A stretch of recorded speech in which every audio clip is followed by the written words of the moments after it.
Bienvenidos a Rumbo a Jerusalén, un estudio profundo de la lección de escuela sabática con el profesor Luis Enrique López. Lección número 8 para el 23 de mayo del 2020. Lección número 8 para el 23 de mayo de 2020. Título: La creación, el Génesis como pilar. Parte 1.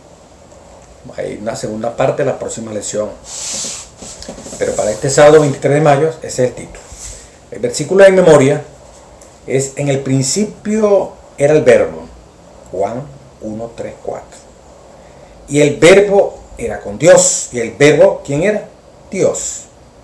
Este era en el principio con Dios. Todas las cosas por él, por ese verbo, fueron hechas. Y sin nada de lo que ha sido hecho, fue hecho. En él estaba la vida. Y la vida era la luz de los hombres. Versículo de memoria. Bueno, estamos hablando del Génesis. Y como consecuencia, Génesis significa el principio, el inicio. Interesante esta primera parte aquí del folleto. Los primeros capítulos del Génesis son fundamentales para el resto de la Escritura. Las principales enseñanzas o doctrinas de la Biblia tienen su origen en ellos. Aquí encontramos la naturaleza de la deidad, que trabajó en armonía con el Padre y el Hijo, Juan 1, 2, 3, Hebreos 11, 2, y el Espíritu, Génesis 1, 2, Espíritu de Dios se movía sobre la faz de las aguas. Son las tres personas. Para crear el mundo y todo lo que hay en el culminado con la humanidad, y todo lo que hay en él culminando con la humanidad. Génesis también nos presenta el sábado, el origen del mal, al Mesías en el plan de redención, Génesis 3:15, el diluvio universal, Génesis 6 y hasta el capítulo 9, el pacto, Génesis, una cantidad de textos allí, ¿verdad?, que nos hablan de ese pacto. La dispersión de los idiomas, Génesis 10, 11, las genealogías, bueno, toda una cantidad de temas maravillosos. Abraham como el padre, a través de él van a fluir las bendiciones para todas las naciones. Todo eso está allí en el libro del Génesis. Entonces, en esta primera parte vamos a algunos principios fundamentales o doctrinas también básicas, pero el origen de esas doctrinas están allí en el libro del Génesis. En Génesis 1, el primer versículo de la Sagrada Escritura, nos encontramos con esta tremenda afirmación: en el principio creó Dios los cielos y la tierra. Cuando lee el texto, la creación de todo lo que existe tiene un origen. Hubo un principio, hubo un comienzo. Usted dirá, bueno, pero eso todo el mundo lo sabe. Hoy en día, para nosotros sí, pero para siglos posteriores, hasta la década del año del siglo XX, de la segunda y tercera década, 1920 a 1930, se pensaba que el universo siempre ha sido así, eterno, que no tenía ni principio ni fin. Estamos hablando tercera década del siglo XX, de la segunda y tercera década del siglo XX. Se creía que no, esto es eterno, esto no tiene ni principio ni fin, eso siempre ha existido, desde Platón hasta esa época. Dice aquí, voy a leerlo porque para reforzar. La Biblia se abre con las palabras más sublimes y profundas. Palabras que son simples pero al mismo tiempo contienen una profundidad inmensurable al estudiarlas detenidamente. De hecho, las primeras preguntas de la filosofía sobre quiénes somos, por qué estamos aquí y cómo llegamos aquí, se responden con la primera frase de la Biblia. ¿De dónde venimos? Que dice Génesis 1:1, del principio creó Dios. ¿Cuáles son nuestros orígenes? Venimos de un Dios. ¿En qué momento? En un principio. Y si hay un principio, quiere decir que hay un antes. Antes, Dios existía. La Biblia nos dice, tienen un origen en Dios. Todas las cosas se han sido originadas en Dios, que dice que creó los cielos y la tierra. Y dice aquí, para meter un poquito más profundo, existimos porque nos creó en un tiempo específico en el pasado. No evolucionamos de la nada, ni llegamos a la existencia por casualidad, sin un propósito final y sin una dirección prevista. También fuimos creados por Dios en un momento específico y absoluto, en el principio.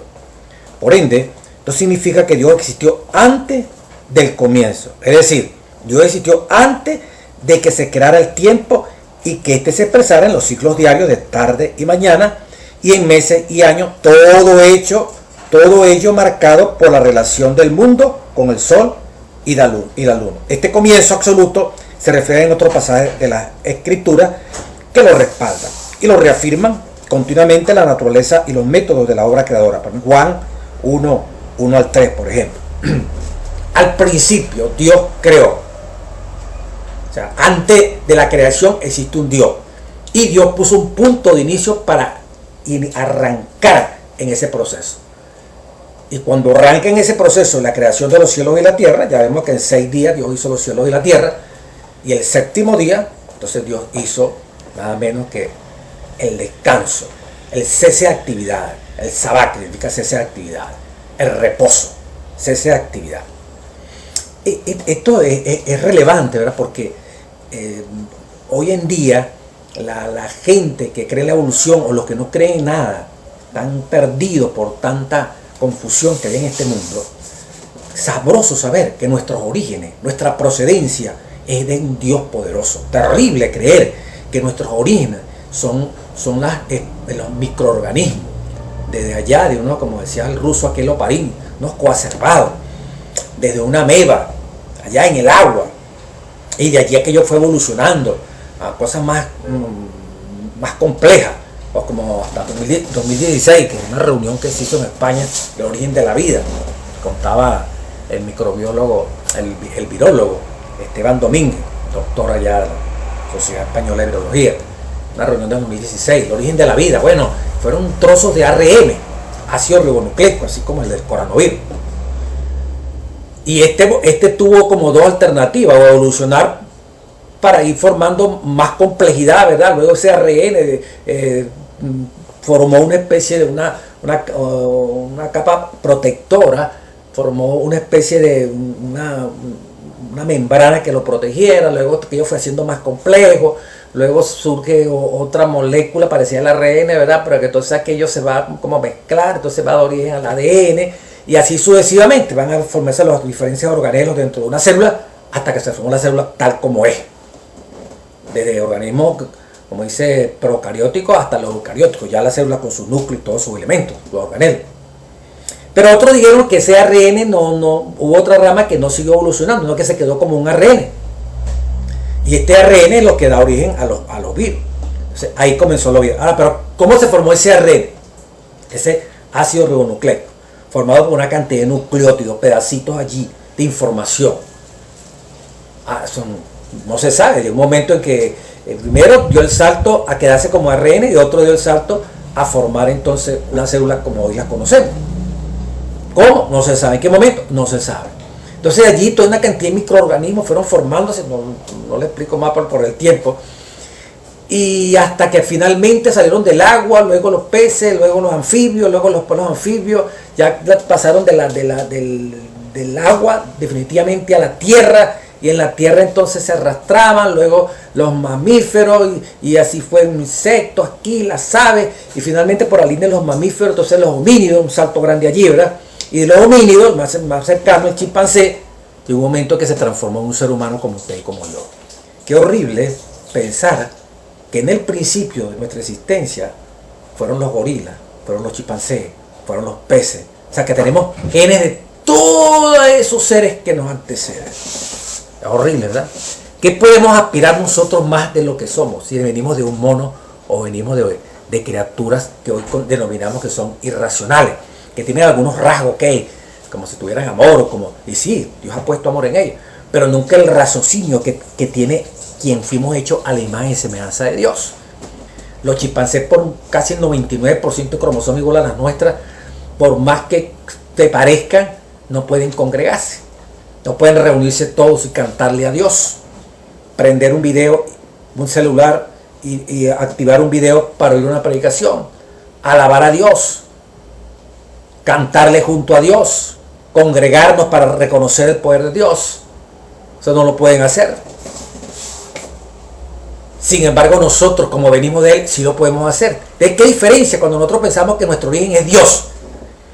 Y Dios infinitamente bueno, perfecto, todo lo justo, todo lo recto. O sea, que palabras que utilizamos en las que entendemos en nuestra idiosincrasia, nuestra cultura y nuestros hábitos de pensamiento. Pero Dios es más que eso. De Dios podemos esperar, bueno, excelencia, perfección tremenda. Pero de un chimpancé, ¿qué podemos esperar? Es bonito saber que uno viene de Dios. Y si uno viene de Dios y Dios le da el privilegio de ser sus hijos por creación y por redención, el parecido, la imagen y semejanza, no a un chimpancé ni a un mono, a la de Dios, es una gran promesa. Hay grandes propósitos, hay grandes metas. Todos los días reflejar la imagen de Dios, y Dios es omnipotente, omnipoderoso. Dice la palabra de Dios, gran maestro, cuando la voluntad del hombre se somete completamente con el poder del Espíritu Santo, la persona del Espíritu Santo actuando en usted y en mí se somete plenamente a Dios, somos omnipotentes. Si Dios por nosotros, ¿quién contra nosotros? 2 Corintios 6:16. Yo los convierto a ustedes en templo viviente. ¿Y quiénes son los que habitan en los templos? Dios. Y habitaré en ellos, andaré entre ellos. Ellos serán mis hijos, ellos serán mi pueblo. 2 Corintios 6:16. Entonces, hermano, cuando un chimpancé puede decir eso, si nuestros orígenes son eso, como decía un biólogo, los chimpancés son, bueno, polígamos hasta ensillados. Entonces dice, por eso los hombres son polígamos. Ahora, porque rastrean esos orígenes y son asesinos, entre ellos mismos se matan también esos animales. Te vamos a justificar todo lo que no es racional, lo que no es valores cultivados, que no tienen esos animales, porque no tienen esa capacidad. Porque ellos son así como unas bestias, nosotros también somos unas bestias. Y no podemos aspirar más, porque esos son nuestros abuelos, esos son nuestros ancestros. Pero qué bonito cuando entendemos que en el principio hubo un Dios que te hizo a ti, me hizo a mí. Cuando vinieron a descubrir que realmente en un principio, con el Big Bang, 1920-1930, Hubble, ese científico, en cuyo honor se le dio el nombre el telescopio Hubble, que está en el espacio, él se dio cuenta que el universo estaba en movimiento, que la galaxia estaba en movimiento. Y cada vez una velocidad tremenda se iban alejando. Eso no estaba estático. Eso no estaba por la ley de gravitación universal que dijo Newton, ¿verdad? Allí fijo. No, todo se está moviendo. Se está moviendo porque tuvo un origen, el movimiento. Y ese origen fue una explosión que llaman Big Bang, que es una de las teorías en cuanto al origen del universo que los científicos manejan. Por fin, a mediados del siglo XX, mire todos los años que han pasado, casi 2000 años después de Cristo, y todos los años anteriores, los miles de años anteriores, se echó por tierra de que el universo es eterno, no tenía principio ni fin. Los hombres tuvieron que admitir que hubo un principio. Hoy ese principio los hombres lo llaman el Big Bang. ¿Y cómo se originó esa explosión? Que materia chocó contra la antimateria y explotó. ¿Quién hizo esa materia? ¿Dónde salió esa antimateria? ¿Quién inició esa chispa mínima y luego se expandió para dar origen a todo lo que existe? Tiene que haber un origen. Al físico inglés que murió recientemente, ¿verdad? Uno que sufría de parálisis, Stephen Hawking, perdónenle que si no lo sé expresar exactamente, le preguntaron, ¿existe Dios? ¿Qué hay antes del Big Bang? ¿Qué hubo antes de esa explosión inicial? Él respondió, yo no sé, pero lo que sí sé, que las leyes de la física que allí existían no son como las de hoy en día. Allí hay otras leyes que nosotros no manejamos, que son leyes que tienen que ver con la materia oscura y la energía oscura. Es un misterio. De todo el universo, mire, el 95% se desconoce de qué está compuesto, qué tipo de partículas. El 5% es lo que nosotros denominamos que tienen átomos, que tienen electrones, que tienen protones, que tienen quark, que tienen antiquark, que tienen gluón. Pero el 95%, o sea, el concepto de protón, electrón, ya no se maneja. Entonces, Stephen Hawking dijo, bueno, yo sé que allí hubo algo, pero eso se mide con otras leyes que no conocemos nosotros. Leyes que solamente conoce el Eterno, nuestro Dios, tu Creador, mi Creador. gracias por ese origen que Dios nos ha permitido tener. El agente creador, ¿verdad?, fue el Señor Jesucristo. Los días de la creación. Día lunes 18 de mayo. Yom significa día. Bueno, ahí está muy claro, como dice aquí. Génesis 1, ¿verdad?, 3 al 5. Éxodo 20, 8 al 11. La palabra hebrea Yom o día se utiliza sistemáticamente a lo largo de todo el relato de la creación, como un día literal. No hay nada en el relato de la creación del Génesis que indique algo diferente de un día literal, como lo entendemos hoy. De hecho, algunos eruditos no creen que los días hayan sido literales. Así, y todos admiten que la intención del autor era representar días literales, en el peor de los casos. Esta parte es muy relevante. Es interesante que Dios mismo designe este nombre para la primera unidad de tiempo. Génesis 1.5. Entonces se lo voy a explicar. Yom, un día, se define con la frase y fue la tarde y la mañana. Génesis 1.5. Y el término se usa en singular, no en plural, lo que indica un solo día. Mire cómo dice. Y llamó Dios a la luz día, y a las tinieblas llamó ¿qué? Noche. Entonces mire para demostrar que los días de la creación son días de 24 horas, no días de 1000 años ni de 200 años. Y luego dijo Dios, y llamó Dios a la luz día y a la tiniebla noche. Ok. Y fue la tarde, oiga, y la mañana un día. O sea que un día está formado por una tarde y una mañana. Un día. Un primer día. Ese primer porque lo saco, porque cuando viene la otra parte de la creación dice en el segundo día. Quiere decir que también hay un orden. Primer día, segundo día. Entonces, definición de día, bueno, en hebreo, Yom. Pero aquí estamos viendo que un día está definido por el mismo Dios. Y fue la tarde y la mañana un día. Tarde y mañana combinados forman un día. ¿Cómo van a decir que tarde y mañana combinados son 6 millones de años? Son miles de años. No, un día, 24 horas de un día. Sigue diciendo. Y luego dijo Dios, hagamos expansión en medio de las aguas aquí. E hizo Dios la expansión. Versículo 8. Y llamó Dios a la expansión cielo y fue, oiga, versículo 8, 1.8. La tarde y la mañana. Y fue la tarde y la mañana el día segundo. Hay un orden de el día primero, el día segundo, el tercero, el cuarto. No hay un intervalo entre un día y otro día. No, ahí es donde están los millones de años. No. 24. Fue la tarde y la mañana de un día. Fue la tarde y la mañana del segundo día. Fue la tarde y la mañana. Fue la tarde y la mañana el día tercero. Génesis 1.13. Y así sucesivamente. O sea, los días de la creación son días de 24 horas.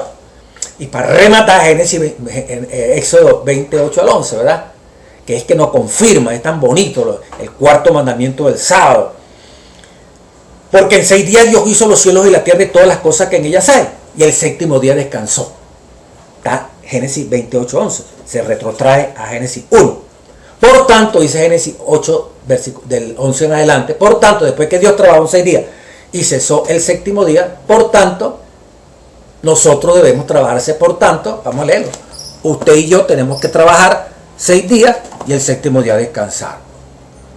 Dice la palabra, acuérdate del día de reposo para santificarlo. 6 días trabajarás toda tu obra, mas el séptimo día es reposo para Jehová tu Dios. No hagas en él obra alguna, ni tú, ni tu Dios, ni tu. ¿Pero por qué? ¿Por qué? Versículo 11. Porque en 6 días hizo Jehová los cielos y la tierra, el mar y todas las cosas que en ella hay, y reposó en el séptimo día. Por tanto, Jehová bendijo el día de reposo y lo santificó.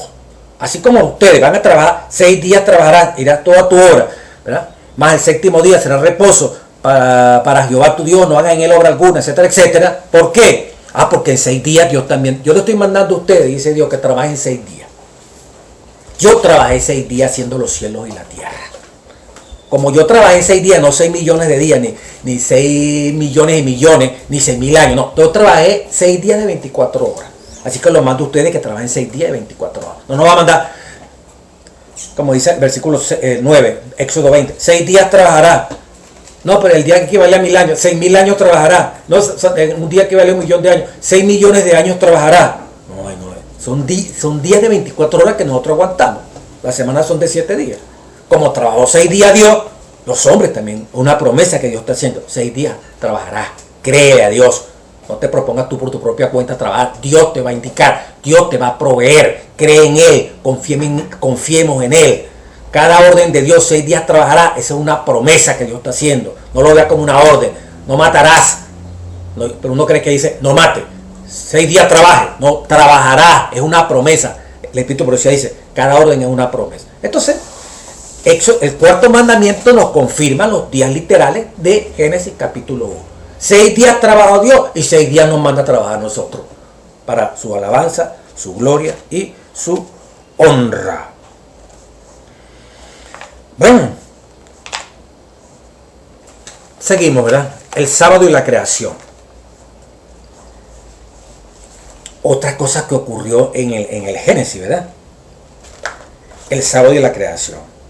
Dice el primer párrafo, actualmente el día de reposo está siendo fuertemente atacado en la sociedad secular, sociedad secular, y en las comunidades religiosas.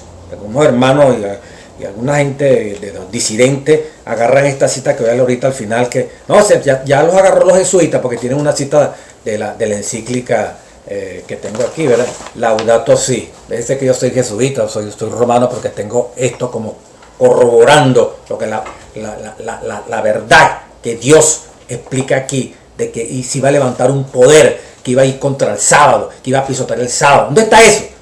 Dios no dijo, bueno, esto lo van a sacar en una encíclica. Aquí está, probando lo que dice Dios. Aquí está escrito. Ya lo vamos a ver ahorita. Actualmente el día de reposo sabático está siendo fuertemente atacado en la sociedad secular, los son religiosos, y en las comunidades religiosas. Dos frentes de ataque, lo secular y lo que se llaman religiosos. Este hecho, ¿cómo es eso? Se puede ver en los horarios de trabajo de las corporaciones globales, en el intento de modificación del calendario en muchos países europeos que designan el lunes como el primer día de la semana y el domingo como el séptimo día.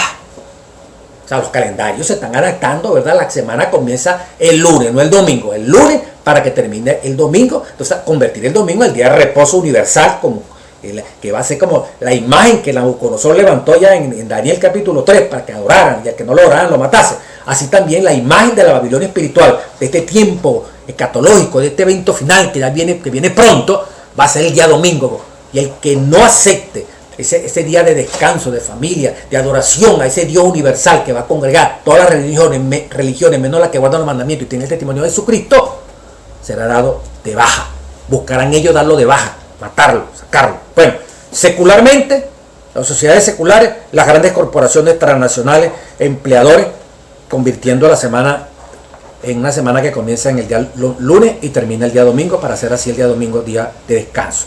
Y desde el punto de vista religioso, como nota aquí el pastor en el folleto, y está la conjunción y en la reciente encíclica papal sobre el cambio climático, que denomina al día de reposo del séptimo día como el sábado judío, y exhorta al mundo a observar un día de descanso para aliviar el calentamiento global.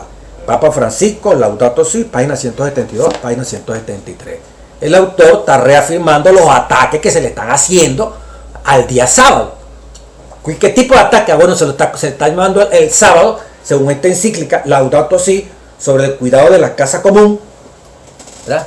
La famosa encíclica del cuidado del planeta, del medio ambiente, el calentamiento global del Papa Francisco. El Papa Francisco considera el sábado, que conocemos nosotros como, eso es judío, eso es de los judíos. Y entonces se lo voy a leer.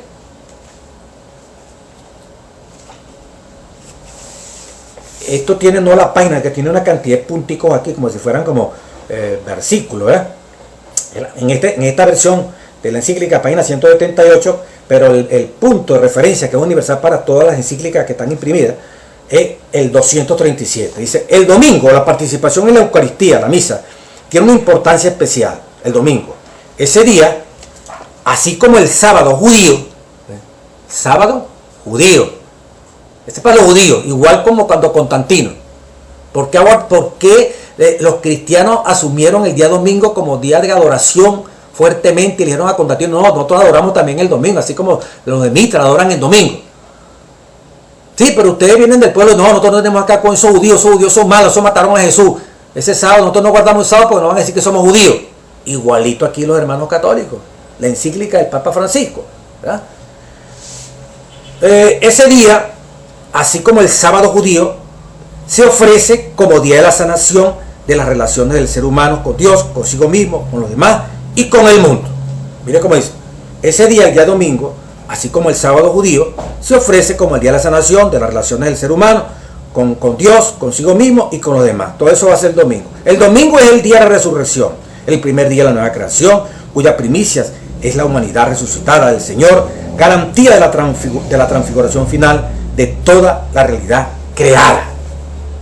O sea, te está hablando de cómo el Papa Francisco, ¿verdad?, mandó bien lejos al cuarto mandamiento, lo consideró como algo judío, que es de los judíos, como si el sábado se estableció en el Edén, el sábado se creó fue en el Edén. Ah, no, pero no, es que esto es judío. El sábado se hizo para toda la humanidad, el sábado fue hecho para toda la humanidad, Marcos 2:27, ¿verdad?, y 28, el sábado fue hecho por causa del hombre. Después que Dios creó el hombre, hacía falta algo. El sábado fue hecho porque el hombre existía. Se hizo primero el sábado, entonces para beneficio del sábado se creó el hombre. No, el hombre se hizo primero antes que el sábado, el sexto día, y para beneficio del hombre se creó el sábado. Así lo dice Marcos 2:27-28. No, el sábado fue hecho por causa del hombre, no el hombre por causa del sábado. Por causa del hombre fue hecho el sábado. El hombre necesitaba el sábado. Y al decir hombre, antropológicamente hablando, la humanidad. El sábado fue hecho por causa de la humanidad, no la humanidad por causa del sábado. No dice el sábado fue hecho por causa de los judíos. Adán y Eva no eran judíos. ¿Entiendes? Entonces miren, el Papa manda bien lejos. No, el sábado es el domingo es el día. Hagamos las cosas como si fueran la del sábado, las pasamos al domingo. Aquí tengo una encíclica, del área dominical, el Día del Señor. Una encíclica hecha nada menos que Juan Pablo II. Y en la encíclica de Juan Pablo II, primera encíclica que un papa, de todos los papas, saca acerca del domingo. Por eso aquí están los parámetros de la ley dominical. Yo considero, aquí está el esbozo de lo que va a ser la próxima ley dominical. Aquí está el fundamento teológico. Y algunos de los detallitos, ¿verdad? Porque el tiempo avanza y entonces se nos acorta el asunto. En esta encíclica, mira, esta encíclica es el 31 de mayo de 1998. En el punto 9, de la página 7 de esta encíclica, celebración de la obra creadora.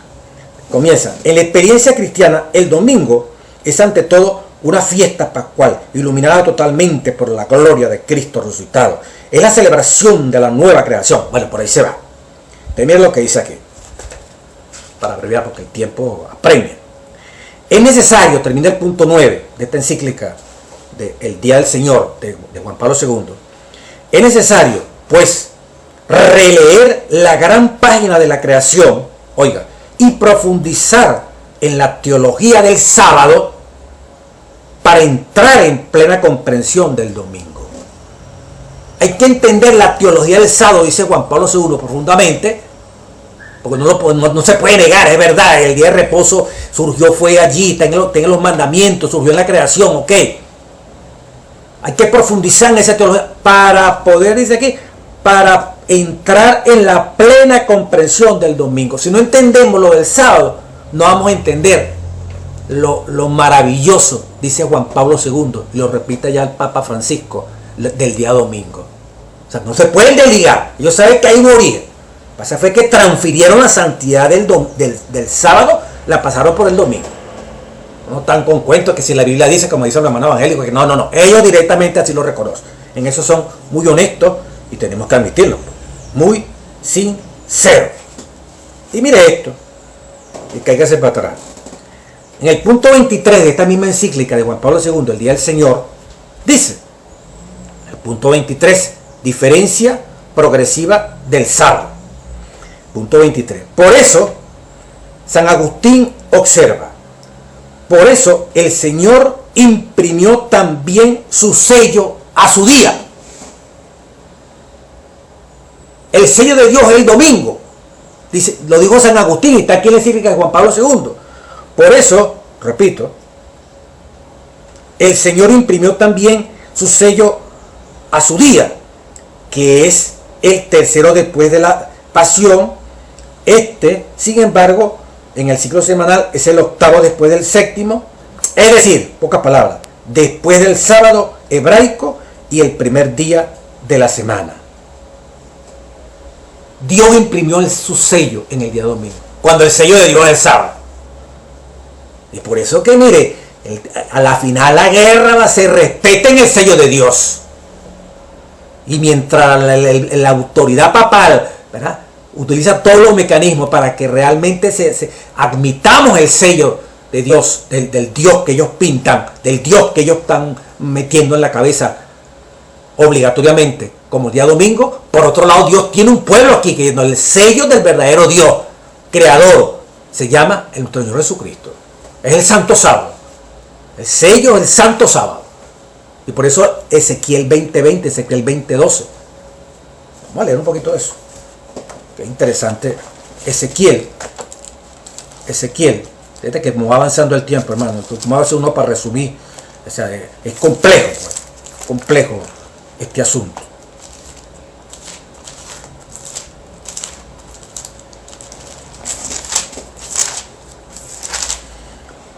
Ezequiel 20:12. ¿Para qué dieron el sábado? Y le di también mis días de reposo para que fuesen por señal entre mí y ellos. Esa es la señal. Ese es el sello, no el domingo. Ahorita le doy otra cosa. Para que supiesen que yo soy Jehová que los santifico. Para que sepan que yo soy. Se los di como una señal, como un sello. Para que sepan que yo soy Dios que los aparto, que los santifico. ¿Cuál es la señal que Dios tiene para en el mundo entero mostrar que Él ha apartado un pueblo? Que Él ha escogido un pueblo. Si usted se considera católico, evangélico, lo que sea, adventista, el séptimo día, ¿cuál es la señal que Dios ha dado bíblicamente? El sábado, porque el día no es el día como día, sino que en ese día Él se muestra como creador del cielo y la tierra. Él es nuestro amo, de Él venimos, de Él procedemos, de Él nace todo lo que somos nosotros, de Él viene la vida. Por eso Él reconoce tenemos que reconocer la señal para que sepamos que Él es nuestro Dios, que Él es, cuando decimos Dios, Él es nuestro creador. Entonces, que Él nos apartó. El versículo 20 dice, Ezequiel 20, santificad mis días de reposo, sábado, y sean por señal, otra vez sean por sello entre mí y vosotros, para que sepáis que yo soy Jehová vuestro Dios. La única manera de saber que Jehová es nuestro Dios, Dios tiene una forma, un día, el santo sábado, para que sepáis que yo soy Jehová vuestro Dios. Muestre una cita que diga, y yo le di el viernes o yo le di el domingo para que sepan que yo soy su Dios. Y yo le di el domingo para que sepan que yo los aparté a ustedes. Aquí está. Y en Deuteronomio 5, mire como tan tremendo que dice esto. Deuteronomio capítulo 5.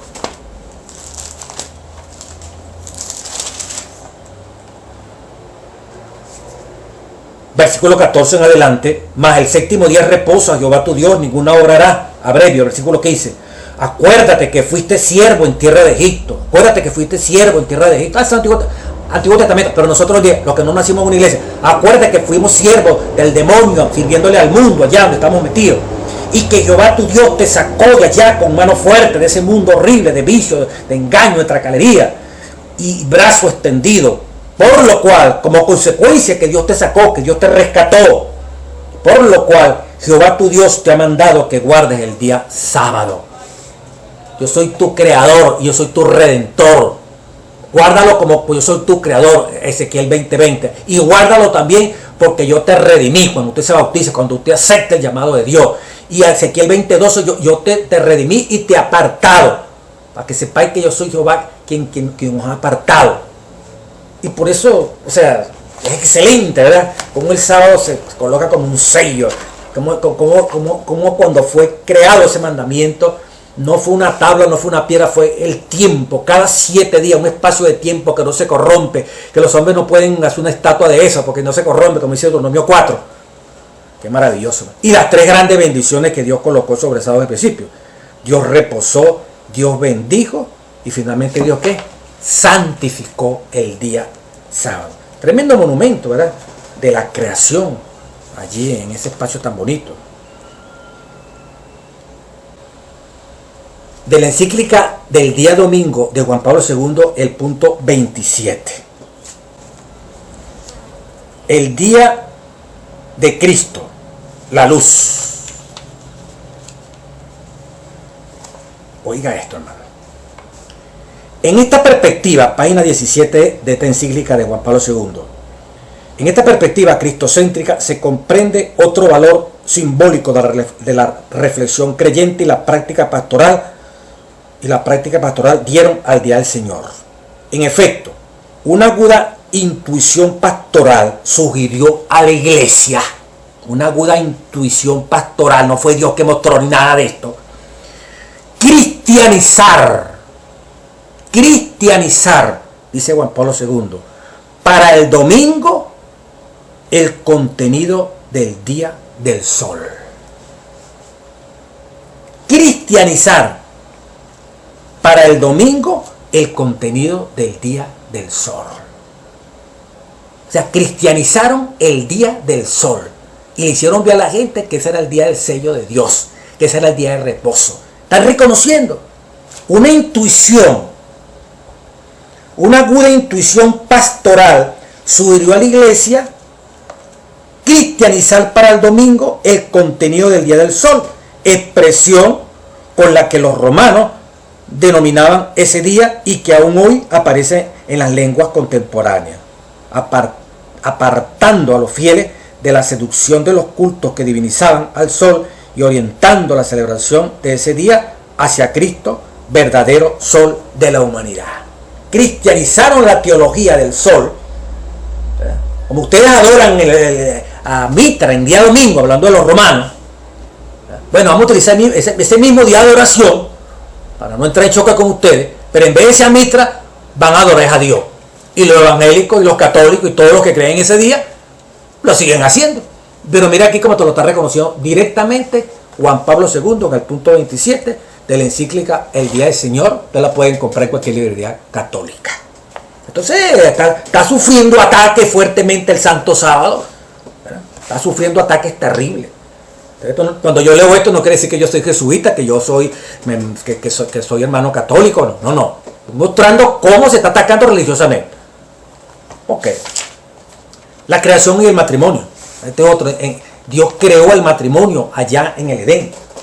Dice, es interesante aquí lo que es la lección. La última década ha sido testigo de enormes cambios, 2010 a 2020, vamos a decirlo así, en la forma en que la sociedad y los gobiernos definen el matrimonio. Muchas naciones del mundo han aprobado los matrimonios entre personas del mismo sexo. ¿Cuál es la posición de la iglesia? Anulando leyes anteriores que han protegido la estructura familiar que comprende en su centro un hombre y una mujer. Este era un acontecimiento sin precedente en muchos aspectos y plantea nuevas cuestiones sobre la institución del matrimonio, la relación de la iglesia y el Estado y también la santidad del matrimonio familiar. Génesis 1, 26, 27, 28.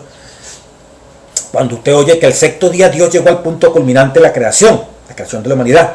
Es fascinante que en Génesis 1, 26 utiliza el plural para Dios. Hagamos al hombre a nuestra imagen. Estaban las tres personas, padre, allí estaba el Padre y el Hijo. También estaba allí también el Espíritu Santo, que en el principio estaba moviendo sobre la faz de las aguas.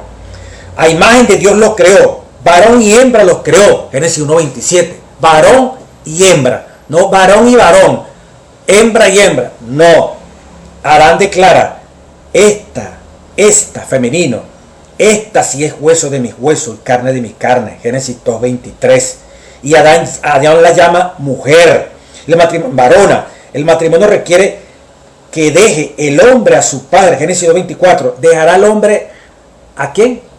A su padre y a su madre y se unirá y serán una sola carne. ¿A quién dejará? A su papá y a su mamá, a una mujer y a un hombre, a una mujer que es mamá y a un padre que es un hombre. Y serán una sola carne. La Biblia afirma de manera inequívoca que esta relación tendría lugar entre un hombre y una mujer, que a su vez se originan de un hombre y una mujer, de un padre y una madre, que también son un hombre y una mujer. Este concepto se aclara aún más en la indicación dada a los primeros padres de la tierra. Y los bendijo Dios y les fructifiquen y llenen toda la tierra.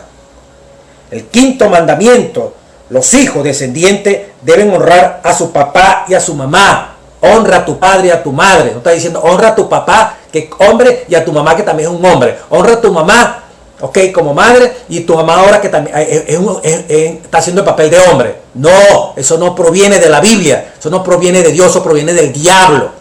Si no es de Dios, del diablo. Esta interrelación no se puede establecer dentro de nada que no sea una alianza heterosexual. El matrimonio se da solamente en una alianza que heterosexual, o sea, un hombre y una mujer, no homosexual, del mismo sexo, hombre con hombre, mujer con mujer. No, eso no está en la Biblia, por más que le den la vuelta y busquen la excusa aquí. Eso no es que nosotros vamos a ser homofóbicos, que le vamos a tener odio a los homosexuales, hombre con hombre que andan juntos, se enamoran juntos, tienen relaciones sexuales, mujer con mujer, lesbiana. No es que los odiamos, no. Es igual que un borracho, igual que un ladrón, igual que un egoísta, igual que alguien que no honra padre y madre. Están violando los mandamientos de Dios. Y el llamado de Dios a ellos también, como dice 1 Corintios, una iglesia donde había también homosexuales, afeminados. ¿Y qué hizo Dios? Dios los llamó al arrepentimiento a través de su siervo. Ellos vieron su pecaminosidad porque se la mostró el Espíritu Santo a través de los instrumentos que Él tiene.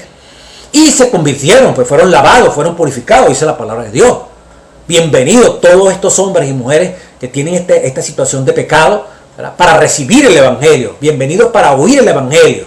Y que sea Dios el que haga la obra, actúe en sus mentes para que ellos puedan entonces rechazar o aceptar el llamado de Dios. Y nosotros listos, pues. Si están dispuestos, igual como nosotros, tuvimos que renunciar al mundo, a nuestras malas costumbres, a nuestra hipocresía, a nuestro engaño, a nuestra actitud pecaminosa para poder ser hijos de Dios, ellos también les toca, pues.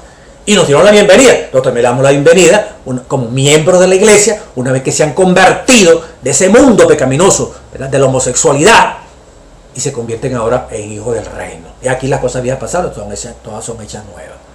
Mientras tanto, pues van a la iglesia como una visita, y si quieren recibir palabra, con mucho gusto se la impartimos, pero que quede claro, así como el que robaba, mira, el que roba es pecado, así como el que miente, mira, la mentira es la antítesis de la verdad. El padre de la mentira es Satanás. Hay que dejar la mentira. Todavía muchos hermanos no la han dejado.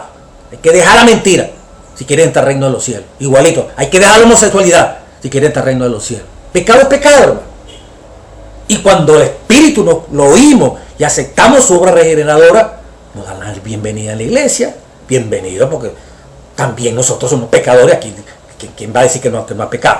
Que lo de ellos es más notorio, público y comunicacional. Bueno, es otro rollo. Pero igualito, ellos y el que está escondido pecando, si no se convierte, no va a entrar al reino de los cielos. Y eso no lo puede hacer solo. Es un trabajo grandioso del Espíritu Santo. ¿Y cuál fue la posición de Jesús en cuanto al matrimonio? Bueno, dice Mateo 19. Versículo 3. San Mateo 19. Entonces vinieron a él los fariseos tentándole, diciéndole: ¿es lícito al hombre repudiar a su mujer por cualquier causa? Miren lo que respondió Jesús.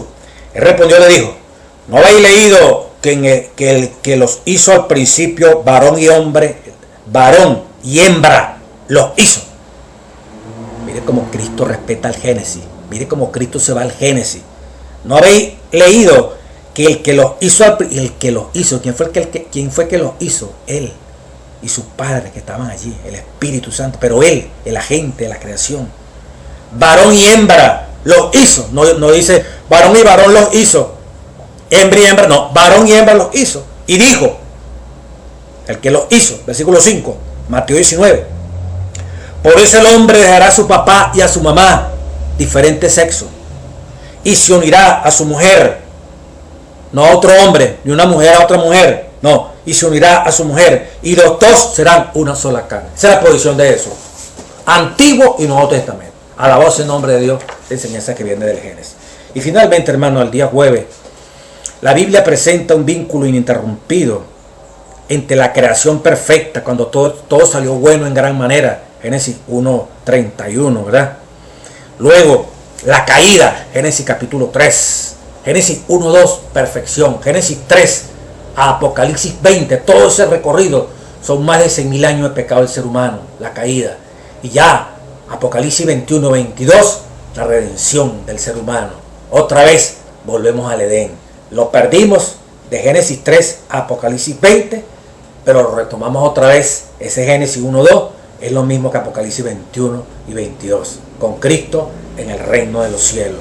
La Biblia representa un vínculo ininterrumpido entre la creación perfecta, la caída el Mesías prometido y la redención final. Qué tremendo, ¿verdad? ¿Cómo confirma Pablo la declaración de Dios en Génesis 2:15 al 17? Lee Romanos 5:22. Bueno, Génesis 2:15 al 17. Veamos un poquito aquí. Tomó pues, puso Jehová Dios al hombre y lo puso en el huerto de Edén para que lo labrara y lo guardase. Y mandó Jehová Dios al hombre diciendo que todo árbol del huerto podrá comer, mas del árbol. Bueno, en Romanos 5:22 y 6:23 encontramos todo el proceso, ¿verdad? Por un hombre entró el pecado al mundo y por el pecado entró la muerte. Pero por un hombre también entró la salvación. Por un hombre, por la cruz, como dice aquí el título, la creación, la caída y la cruz. Esa humanidad caída de Génesis 3 y al final ya Apocalipsis 20, cuando se le meta candela a todo, ya definitivamente todos los pecadores junto con el diablo. Pero esa humanidad caída que aceptó a Cristo, tuvo Dios, a través de lo que pasó en la cruz, tuvo Dios que llamar, atraer. Todo hombre que viene a la tierra, Dios, la luz se ilumina para que se salve, para que entre. ¿Qué es lo que lo condena al hombre? ¿Qué es lo que lo sacó del Edén? El pecado. El pecado trajo la muerte. Pero hay uno que murió y venció el imperio de la muerte, que es Jesucristo, dice Hebreos capítulo 2. Entonces la cruz otra vez recrea. Como decía aquí una lectura, ¿verdad?, que es interesante. La gente le cuesta creer en esa creación instantánea de Dios. Dios dijo y existió. Pero va a haber una recreación. En 1 Corintios 15:52 dice: cuando Cristo venga en un abrir y cerrar de ojos, a la final de la trompeta, sonará esa trompeta y los muertos en Cristo resucitarán. En forma instantánea. Eso sí lo creemos. Muchos lo creen. Pero no creen que en forma instantánea también Dios hizo al hombre. Alabado el nombre de Dios por esta enseñanza del Génesis. Y Dios le guarde. Bueno, quería terminar con esta lectura. Voy a decir que Dios le guarde y le bendiga. Pero no puedo. Porque esto, a la final, hermano, estos conceptos que son tan claros, va a haber confusión terrible. La Matutina Maranata, en la página 190, la corrupción de la verdad. Antes que ocurran los acontecimientos finales de la obra de la apostasía, habrá una gran confusión en lo que concierne a la fe. No habrá conceptos claros y definidos con respecto al misterio de la divinidad. No, que el Espíritu Santo no existe, que el Espíritu Santo es Jesucristo. No, que Dios, que si es hombre, que si es mujer, que esto aquí, que... Mire, confusión. Una verdad tras otra se irá corrompiendo. Una verdad. Hablando de los que creemos en las verdades dentro de la iglesia, se va a ir corrompiendo por los grandes teólogos. Y de los grandes teólogos va a pasar al resto de los ministros, a los ancianos, al hermano. Mosca con eso. Y mire cómo dice aquí: después que la verdad haya sido proclamada por testimonio a todas las naciones, uno dice, vendrá el fin. No, ya va. Comenzará a actuar todo medio concebible de maldad. Y en la mente serán confundidas por muchas voces que clamarán: he aquí el Cristo, helo aquí, Entonces se removerán los hitos y se tratará de derribar las columnas de nuestra fe. Columna de nuestra fe, enseñanzas básicas. Los grandes teólogos van a querer tumbarlas, van a querer desarraigar las grandes columnas de la verdad.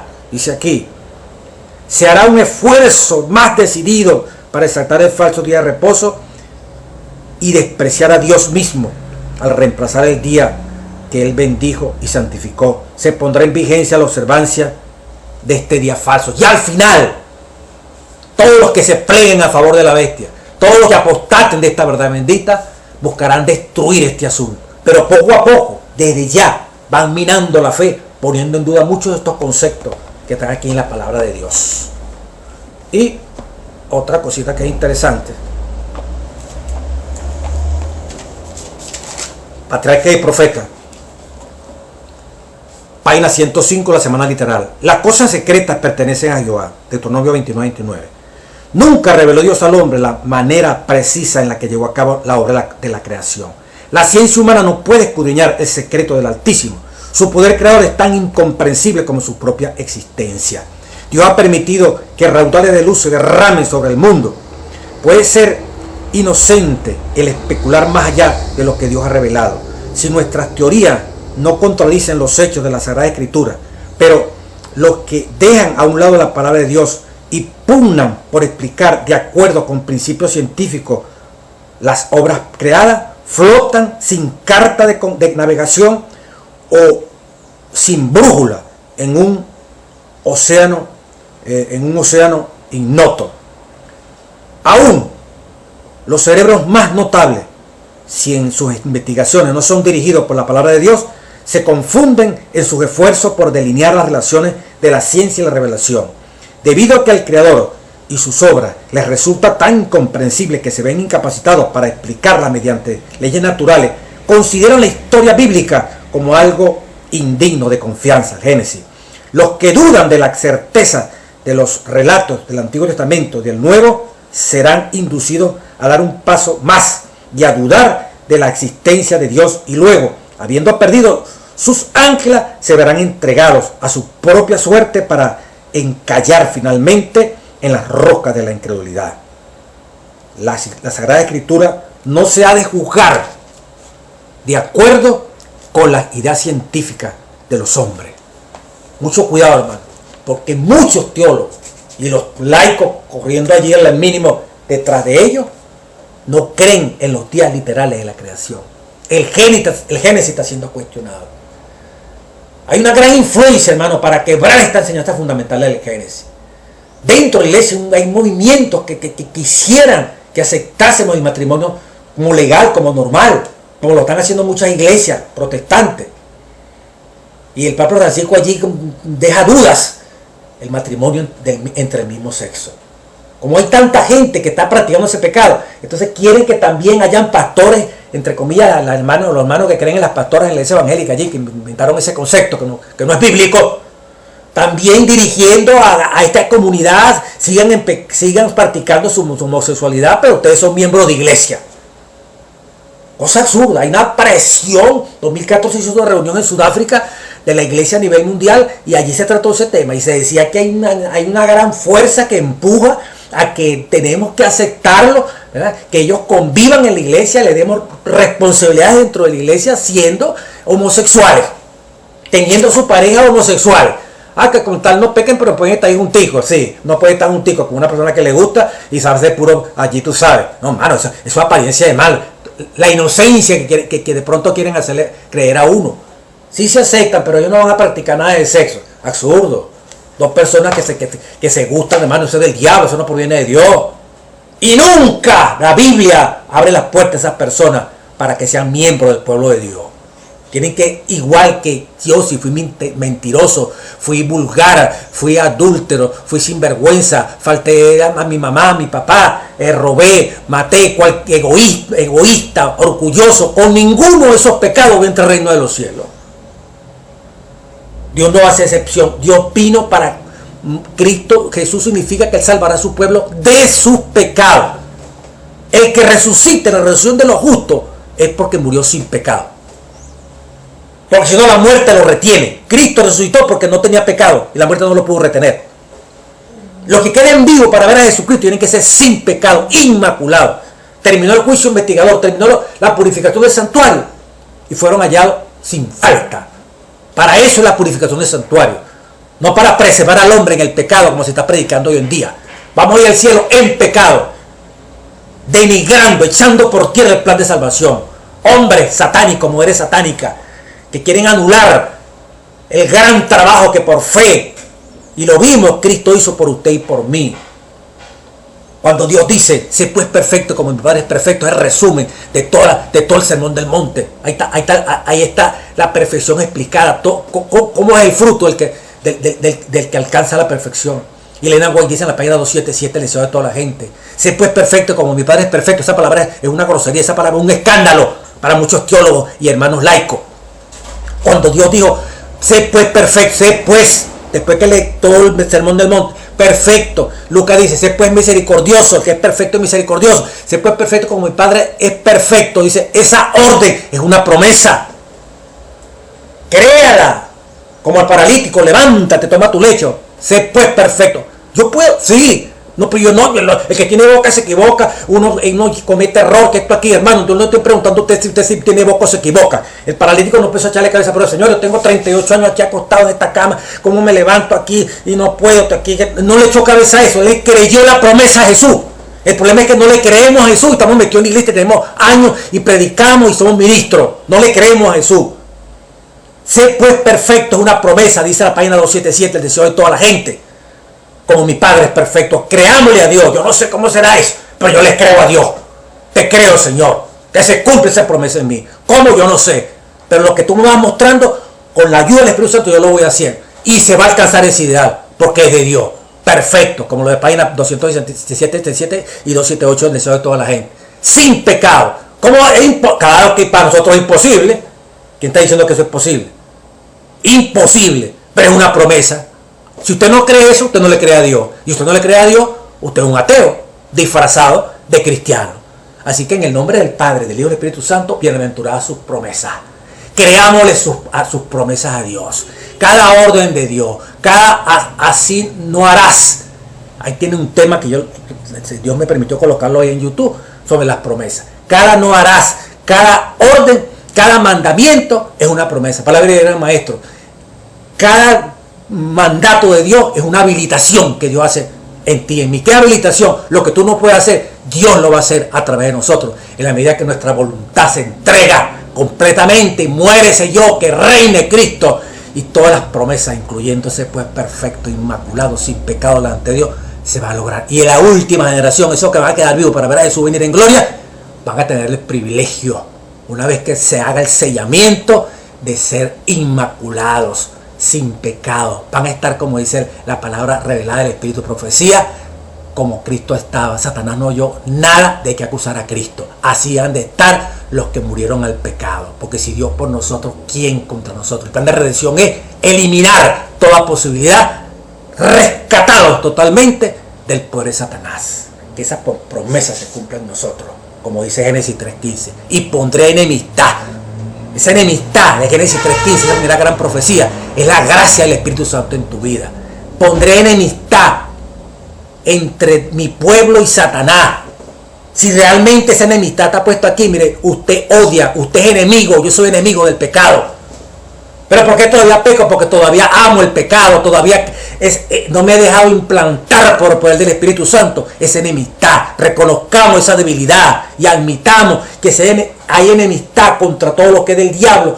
Cristo vino a deshacer las obras del diablo. 1 Juan capítulo 3. Y para deshacer esas obras del diablo, Cristo pone, no porque yo lo pueda hacer, pues yo soy una basura, soy un abortivo, como decía el apóstol Pablo. Pero si Él pone esa amistad y quita de mí ese querer y el hacer, y se pone su querer y el hacer, somos más que vencedores en Cristo Jesús. Dios le bendiga y Dios le guarde, y rumbo a Jerusalén.